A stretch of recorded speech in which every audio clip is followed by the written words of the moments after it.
2014 के बाद 2019 में फिर एक बार देश की सत्ता पर काबिज होने के बाद मोदी सरकार ने ताबड़तोड़ कुछ ऐसे फैसले लिए जिनके बारे में पुरानी सरकारों ने बात करना तक मुनासिब नहीं समझा। बात की भी तो सिर्फ अपने फायदे की, राम मंदिर के नाम पर वोट बटोरने की और अनुच्छेद 370 उसके बारे में तो किसी ने कभी कोई बात की ही नहीं। और उसके बाद जब अनुच्छेद 370 भी मोदी सरकार ने हटाया, राम मंदिर का भूमि पूजन कर राम मंदिर का निर्माण कार्य भी शुरू करा दिया, जिसका जल्द ही उद्घाटन होने वाला है। रामलला जल्द ही अपने भव्य राम मंदिर में विराजमान होने वाले हैं। उसके साथ ही अब सिर पर आ गया है 2024 का लोकसभा चुनाव और मुद्दा भी एक नया उठा है, यूसीसी का, यूनिफॉर्म सिविल कोड का मुद्दा। हालांकि आज का मुद्दा नहीं है, बल्कि पिछले काफी लंबे वक्त से अनुच्छेद 370 राम मंदिर और यूनिफॉर्म सिविल कोड बीजेपी के चुनावी एजेंडे में शामिल रहा है और ये मुद्दा राष्ट्रीय स्वयंसेवक के दिल के भी करीब है। कुल मिलाकर लग रहा है जैसे इस चुनाव को जीतने के लिए बीजेपी ने यूनिफॉर्म सिविल कोड के मुद्दे पर दांव खेल दिया है। इस पर हो रही चर्चा, इस पर आ रहे रिएक्शंस, इस पर जनता के दिल की बात ही मोदी सरकार का भविष्य तय करेगी। और मोदी सरकार को 2024 लोकसभा चुनाव से भविष्य तय हो उससे पहले देश के 3 बड़े राज्यों में, राजस्थान, मध्य प्रदेश और छत्तीसगढ़ में विधानसभा चुनाव भी तो होने वाले हैं। इन 3 बड़े राज्यों में से 2 राज्यों में कांग्रेस की सरकार है। राजस्थान और छत्तीसगढ़ में कांग्रेस का राज है, बस मध्य प्रदेश ऐसा राज्य है जहां बीजेपी का कब्जा कायम है। ऐसे में राजनीतिक जानकारों का मानना है कि इन तीनों राज्यों में विधानसभा चुनाव से पहले जिस तरह से पीएम मोदी ने यूनिफॉर्म सिविल कोड की तान छेड़ी है, लगता है जैसे यूसीसी को विधानसभा में टेस्ट करने की बीजेपी की ये स्ट्रैटेजी है। बीजेपी नेताओं के मुताबिक सितंबर तक G20 की मीटिंग शेड्यूल है।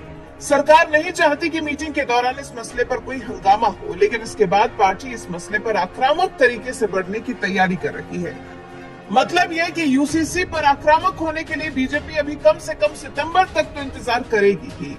तब तक इस राह पर धीरे धीरे चलते चलते कई चीजें बीजेपी और विरोधियों के मन में भी क्लियर होती चली जाएंगी। लॉ कमीशन समान नागरिक संहिता पर आम जन की राय पहले ही मांग चुका है। विधि आयोग ने 14 जून को एक पब्लिक नोटिस जारी किया था, जिसमें कानून मंत्रालय के 17 जून 2016 के पत्रों का हवाला देते हुए कहा गया है कि वो यूनिफॉर्म सिविल कोड पर सभी पक्षों की राय जानना चाहते हैं। इच्छुक लोग 30 दिनों के अंदर यानी कि 14 जुलाई तक आयोग के सामने अपनी बात रख सकते हैं। और अब क्योंकि बीजेपी इस एक मुद्दे को लेकर तेजी से आगे बढ़ना चाहती है, तो फिर कई राज्यों में इसके लिए तेजी से तैयारियां भी छिड़ गई हैं। यूसीसी लागू करने की कई राज्यों में तैयारियां तेज। गोवा, गुजरात, उत्तराखंड और मध्य प्रदेश जैसी बीजेपी के नेतृत्व वाले कई राज्यों की सरकारें पहले ही यूनिफॉर्म सिविल कोड लागू करने की तैयारी कर चुकी हैं। उत्तराखंड सरकार ने तो एक एक्सपर्ट कमेटी भी बना ली है, जो हाल ही में दिल्ली में केंद्र सरकार के आला अफसरों से इस बारे में चर्चा करने पहुंची थी।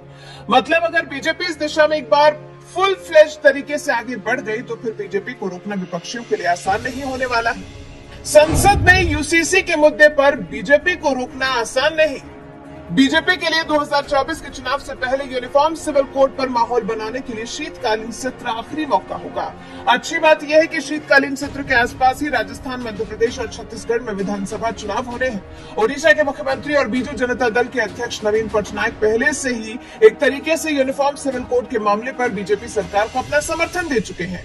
नवीन पटनायक ने इस मुद्दे पर अपना सकारात्मक मैसेज देते हुए संसद में इस पर कार्यवाही की बात कही है। ऐसे में अगर Bharatiya Janata party uniform civil code के मसले पर संसद में विधेयक लेकर भी आती है तो उसे परेशानी नहीं होगी। बीजेडी की मदद से ही बीजेपी ये बिल संसद में पास कराने लायक जरूरी नंबर हासिल कर लेगी। वैसे तो माना यह भी जा रहा है कि क्योंकि अब काम सीधा नई संसद में होगा, तो नई संसद में ये यूसीसी वाला ऐतिहासिक बिल पेश किया जा सकता है। क्योंकि पीएम मोदी ने भी मंगलवार को कहा कि सुप्रीम कोर्ट ने बार-बार सामान्य नागरिक संहिता लाने के लिए कहा है। यूसीसी के नाम पर मुसलमानों को भड़काया जा रहा है।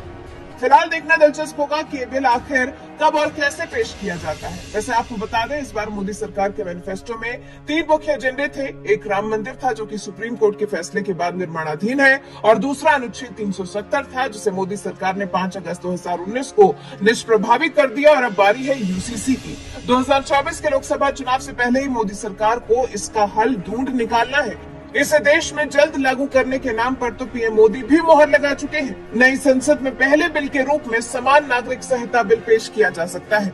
वैसे जब इस एक मुद्दे पर इतनी बात हुई है, तो ये भी जान लेते हैं कि आखिर ये यूसीसी होता क्या है।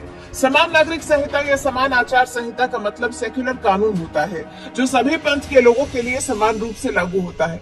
दूसरे शब्दों में अलग अलग पंथों के लिए अलग अलग सिविल कानून न होना ही समान नागरिक संहिता की मूल भावना है। समान नागरिक कानून से मतलब ऐसे समूहों से है जो देश के समस्त नागरिकों पर लागू होता है।